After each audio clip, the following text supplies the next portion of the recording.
जिवंत देव, जो पवित्र प्रभू येशू ख्रिस्त याच्या नावाला धन्यवाद देऊ। पौलाचे तेसलोनिकेकरास पहिले पत्र 5वा अध्याय याच्या पहिल्या वचनापासून मी आपल्यासाठी वाचतो। प्रभूचे आगमन व जागृतीची आवश्यकता। बंधूंनो, काळ व समय ह्याविषयी तुम्हास काही लिहिण्याची गरज नाही, कारण तुम्हाला स्वतःला पक्के माहीत आहे की जसा रात्री चोर येतो तसाच प्रभूचा दिवस येतो।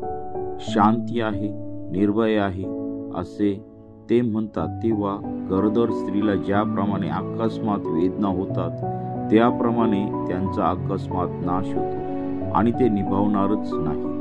बंधुजनो, त्या दिवसाने चोरासारखे तुम्हास गाठावे असे तुम्ही अंधारात नाही, कारण तुम्ही सगळे प्रकाशाची प्रजा व दिवसाची प्रजा आहात। आपण रात्रीचे व अंधाराचे नाही। यावरून आपण इतरांसारखी झोप घेऊ नये, तर जागे व सावध राहावे।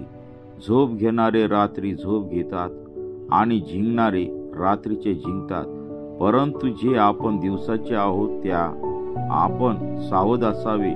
विश्वास व प्रीती हे उरस्त्राण व तारणाची आशा हे शिरस्त्राण घालावे, कारण आपल्यावरचा क्रोध व्हावा म्हणून नव्हे, तर आपला प्रभू येशू ख्रिस्त याच्याद्वारे आपले तारण व्हावे म्हणून देवाने आपल्याला नेमले आहे।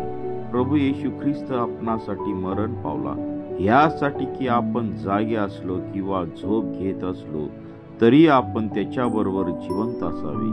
म्हणून तुम्ही एकमेकांचे सांत्वन करा व एकमेकांची उन्नती करा, असे तुम्ही करीतच आहात। वाचलेले वचन देव आशीर्वादित करो। आमेन।